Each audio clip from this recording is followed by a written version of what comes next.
In other words, your inner being is not an idea. We would call it an inner idea. It's an inner being, an inner beingness.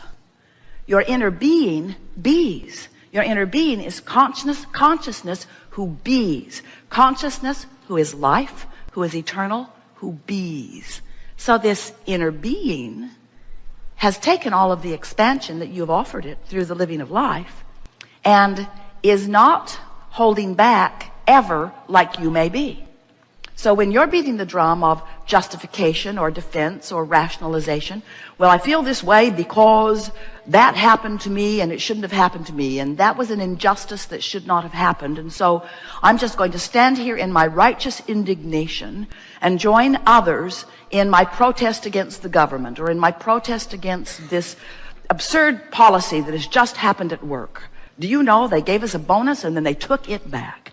It's just ridiculous that they're making all that money and they're not giving nearly enough of it to me, and I'm working so hard and I don't think they are. That righteous indignation is justified maybe, and maybe everybody in your company and beyond would agree with you, but your inner being isn't agreeing with you, and that's the only agreement that is ever important to you. Your inner being stays in a place of positive expectation. No, not positive expectation, because expectation implies it is something yet to come. In positive beingness, because your inner being bees there and does not deviate from it. But when you aren't up to speed with your inner being, then you feel the deviation, and that's what negative emotion. Light, slight, severe, strong, that's what negative emotion is. It's your indicator that you're not up to speed with your expansion. Now, negative emotion, we think it is such a wonderful thing because negative emotion is your indication of two things. First, you're not up to speed, and you might say, well, just soon not know that. We say, no, really, you want to know that. It's like putting your hands on the hot stove. Oh, ouch, you say, ouch. Could you please just put Novocaine in my fingers so that is not such a painful experience? And we say, not really a good idea, because you really want to know if you're touching a hot stove before it goes further than you want it to go, don't you?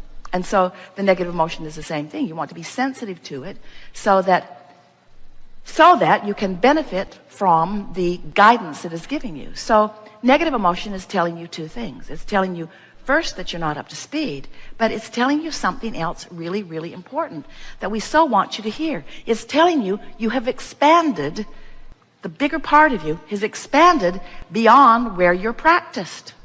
Don't you like knowing that? I have expanded beyond what I have learned to allow.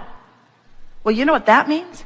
If you've expanded beyond what you have learned to allow, that means there's some good times coming to you, because the deliciousness of life, the true essence of life, the part of life that you call exhilaration or adventure, the part of life that you call passion, the part of life that you climb mountains for, or that you get into new relationships for, the part of life that you were born for, the part of life that you love the most of all is that moving in the direction of the further expansion.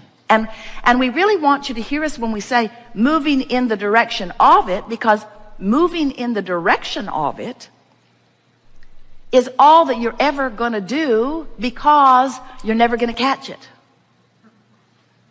Oh. That doesn't seem right.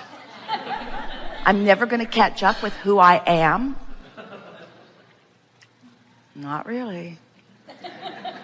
Because there will always be more that will cause you to expand. And so if you can come to the place where you savor the problem as deliberately and deliciously as you savor the solution, now you're rocking and rolling. Because you can't have a solution without a problem, and you can't have expansion without asking, and you can't ask without contrast, and you can't be alive without that. You can't be here in this physical format without life causing you to know more clearly all day, every day, what you would prefer. So you got that, didn't you? Do you understand that? Can you hear us clearly? Do you understand that the vibration of a question and the vibration of an answer are different frequencies? But the answer is born from the question. Do you understand that the frequency, the vibrational frequency of a solution is different than the frequency of the problem? But they are tied together in this vibrational wave. In other words, they are equal parts of the same concept. It's why humans talk about duality. We don't follow that conversation too fully because it takes you off on all kinds of wild goose chases. But it is so nice to know that you are constantly expanding and that everything you feel, no matter what, is about one thing and one thing only. It's about your personal, in this moment of the feeling, vibrational relationship with that expanded version. Sometimes over the years, Esther has said, as she's standing in a place not feeling so good, and as she's been listening to us long enough to know that the worse she feels, the better we feel. What's up with that? If you were really a non-physical entity that was worth its salt, you'd have empathy for me and you'd come over here and comfort me. And we say, that's the thing that you got to understand and accept and come to adore about your inner being. Your inner being takes the expansion and holds that place marker for you so that you can come into vibrational frequency with it. That's what guidance system is.